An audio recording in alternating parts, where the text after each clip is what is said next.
My name is Lisa. I'm 35 years old and work part-time. I live with my husband, Mark, and our daughter, Emma.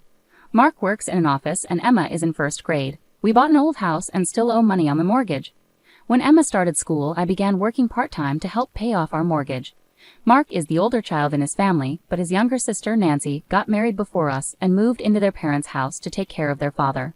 Initially, it seemed like Mark's father was open to anyone inheriting the house, but Nancy, who married first, pushed Mark out, saying, "I'm looking after Dad, so the house should be mine."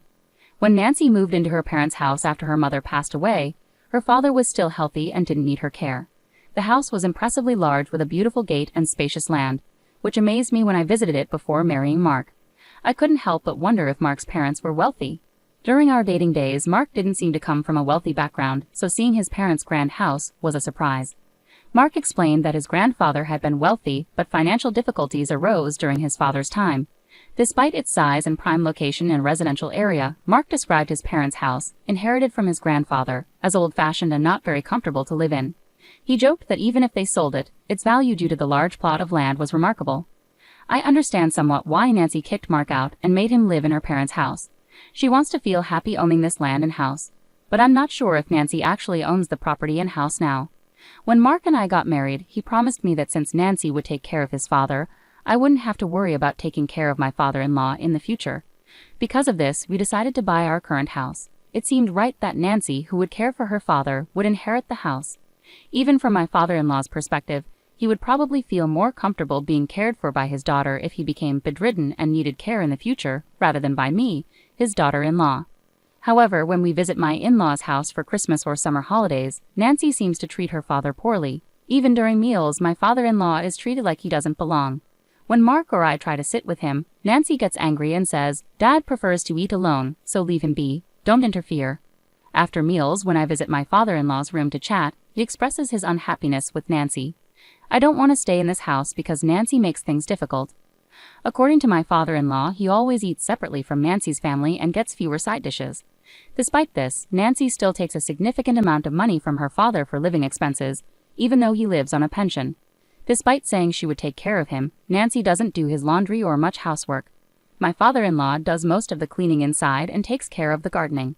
Because Nancy ignores her father, even her husband and children who live with them don't treat my father-in-law with respect. When my father-in-law, who doesn't drive, asked Nancy's husband if he could drive him to the horse race track on his day off, he was treated as if his request was absurd. "I'm not your driver. If you want to go to the races, take a taxi.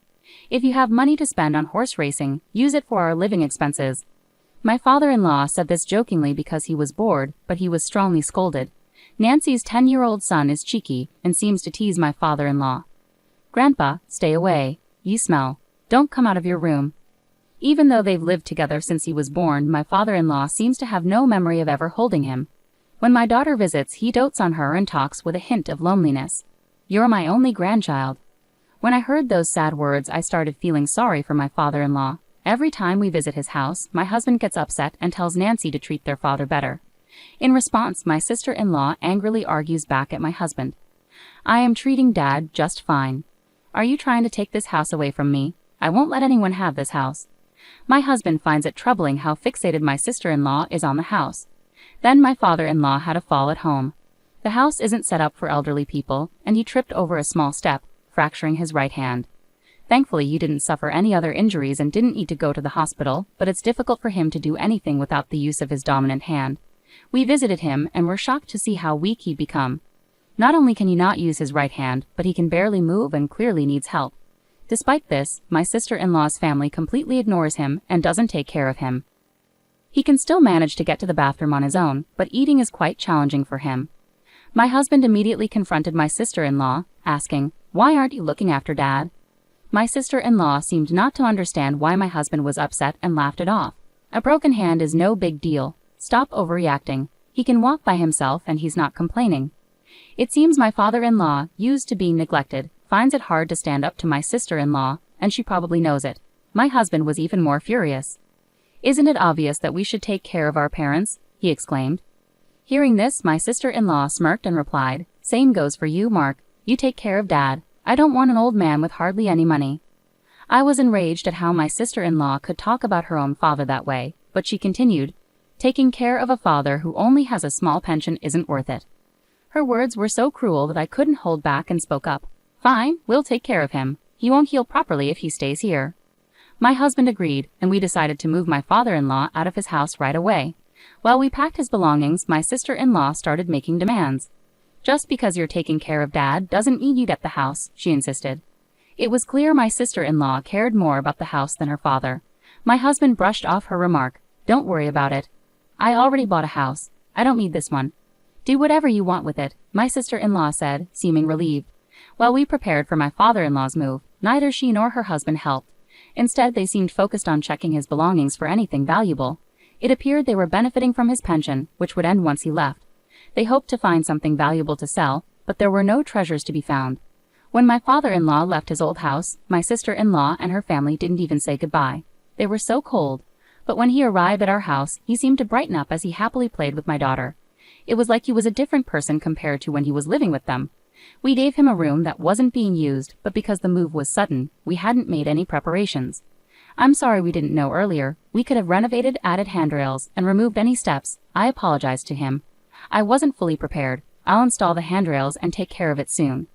To my surprise, my father-in-law also apologized. "I'm sorry for causing you worry too. I wonder if $200 million will be enough to cover caring for me and to look after my horses," he joked. I couldn't help but laugh. "Horses, you say?" I chuckled, knowing there was no way I could take something as fanciful as horses and $200 million seriously. Deciding to play along with his joke, I replied, "I'm not sure how much it costs to take care of horses, but taking care of you will definitely cost more." I didn't understand why he brought up horses, but I thought his joke was just something wealthy people might say. However, when I saw my father-in-law's worried expression after my reply, I began to wonder if he found my joke funny. Then he started speaking seriously. "Does it really cost that much to take care of someone? All I have left is $200 million. Looking at his serious face, I realized his earlier joke wasn't really a joke at all. Panicking, I tried to explain, "I was just joking. $200 million is more than enough. In fact, it's too much." I immediately went to my husband to ask about the horse business and the $200 million. My husband seemed just as puzzled, but then he remembered something about his grandfather being a landowner. "Remember how I told you my granddad was quite wealthy? Maybe Dad owned horses," my husband speculated. Together we approached my father-in-law to hear the full story. It turned out that he had owned horses for many years, and his frequent visits to the racetrack weren't for betting but to check on his own horses. He had never shared this with his family, so my husband and his sister had no clue. Now, with his broken hand, he was starting to seriously think about his future. He worried that mentioning his ownership of horses and having assets worth $200 million to his daughter and son-in-law might lead them to demand it from him, especially after my comment about home modifications. Feeling concerned, he decided to confide in me about his horses and financial situation. Understanding his apprehension, my husband reassuringly said, "I'm not sure how much it costs to care for horses, but with $200 million, you should be fine. We'll handle your care expenses, so don't worry about it." My husband's confident assurance put me at ease. After confirming with the person who had always looked after his horses that everything was in order, we settled the issue about the horses. Knowing now that my father-in-law was quite wealthy, I started to see him in a new light. I thought that once his daughter realized he had significant assets, she would regret kicking him out. Imagining her regret brought me some satisfaction. Since my father-in-law moved in with us, our lives had changed. Balancing my part-time job with caring for him was challenging, but my husband and I managed together. Having my father-in-law at home brought new joy to my daughter, who found a new conversation partner in him. He seemed happier too. His walking had improved since moving in, and even before we finished the home modifications, he could walk slowly with a cane. Though his broken hand was still healing, he was practicing eating with his left hand. Back at his old home, his nephew would complain whenever he left his room, so he didn't move around much. When he tried to go to the racetrack, his son-in-law seemed annoyed. This lack of activity might have contributed to his muscle weakness and fall. On sunny days, he could now take walks with my daughter's help. I had been so focused on his recovery that I hadn't thought much about my sister-in-law. However, 3 months after my father-in-law moved in with us, she called in a panic. "Is Dad there? Get him on the phone right away." At that moment, my father-in-law was out for a walk with my husband and daughter. When I told my sister-in-law this, she became even angrier. "You knew, didn't you? You knew that house was rented. That's why you took Dad to cause problems for us." I was confused by her accusation. She seemed to be implying that their house was rented, but she had always claimed it was theirs. Even if it was still in my father-in-law's name, calling it a rented house didn't make sense to me. As I struggled to respond, my sister-in-law became more agitated. Some guy claiming to be the landlord of our family home showed up, saying I'm behind on rent and that I need to either pay up or leave. My confusion deepened. When she mentioned the landlord of their home, I wondered if he had come to collect rent from my sister-in-law. Right then, my father-in-law returned home, so I quickly explained the situation and handed him the phone to speak with my sister-in-law. With a hint of anger, he addressed the daughter who had driven him out of his own home, saying, "Didn't you know the house was rented? It belongs to the company where my father was the CEO. I've been paying the rent until you kicked me out." My father-in-law sounded distant and angered, and my sister-in-law, sensing his frustration, shouted back over the phone, "I never heard about this. I'm coming over right now, so wait for me." About 30 minutes later, my sister-in-law and her husband arrived, their faces flushed with anger. They seemed surprised to see my father-in-law walking independently, but the focus quickly turned to the pressing issue.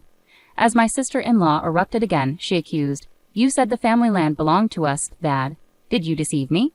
Smirking slightly, my father-in-law responded, "I didn't deceive you. I just didn't tell you because of how you've been treating me." My sister-in-law was left speechless by his comment, and her husband intervened, saying, "Setting that aside, can you please pay the rent? If not, we'll be evicted from the house." My father-in-law chuckled dismissively. "Why would I pay rent for a house where I no longer live? After you kicked me out, isn't that a bit unreasonable to ask?" Unable to counter his logical response, my brother-in-law fell silent. Then my sister-in-law spoke up. "Dad, were you planning to make life difficult for us all along? You seem more energetic now than when you were living with us, even with your injury." Stepping in to clarify, I said that's because he's been doing daily rehab exercises, practicing walking, and working on using his injured hand. My father-in-law nodded in agreement. "Being kicked out by you was actually a blessing. Since moving in with Mark, we eat together as a family, and I feel valued." My sister-in-law and her husband were left speechless. Just then, my daughter innocently revealed my father-in-law's true situation. "Grandpa, your horse is racing in the next horse race, right?" My father-in-law grinned and replied to my daughter, "It's racing this Sunday. How about we go watch it together?" Excited, my daughter ran off, but my sister-in-law and her husband quickly caught on and asked him, "Dad, do you really own a horse? Are you a horse owner?" With a self-satisfied look, my father-in-law answered, "I didn't say anything because I knew if I mentioned money, you'd try to take it. And talking about horse racing always annoyed your husband." Suddenly, my father-in-law's demeanor turned serious. His stern expression sent a chill through me. As he spoke slowly, the tension in the room grew even thicker. "I no longer consider someone like you, who disrespects your own father, as my daughter. I knew you moved in with me hoping for inheritance." Caught off guard by my father-in-law's stern tone, my sister-in-law looked visibly stunned. His final words, "You won't get a single cent of my inheritance," seemed to deliver the final blow. Hearing this, my sister-in-law appeared shocked and staggered. Her husband, who had been supporting her, also seemed defeated. They both slumped their shoulders and quietly left. The rent for my father-in-law's house turned out to be a substantial amount, far beyond what my sister-in-law and her husband could afford. They had no choice but to move out. Neither my husband nor I knew that the house was rented until this incident, and my husband later confirmed it with his father. After leaving, my sister-in-law, who had been careless with money when rent wasn't a concern, suddenly faced financial hardship. Their spending habits proved hard to change, and they relied heavily on credit cards, leading to mounting debt.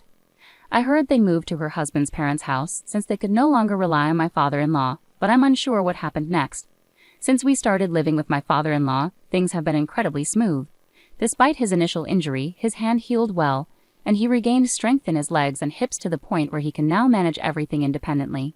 He's become so energetic that he even goes jogging with my daughter. He's truly transformed since we first moved in.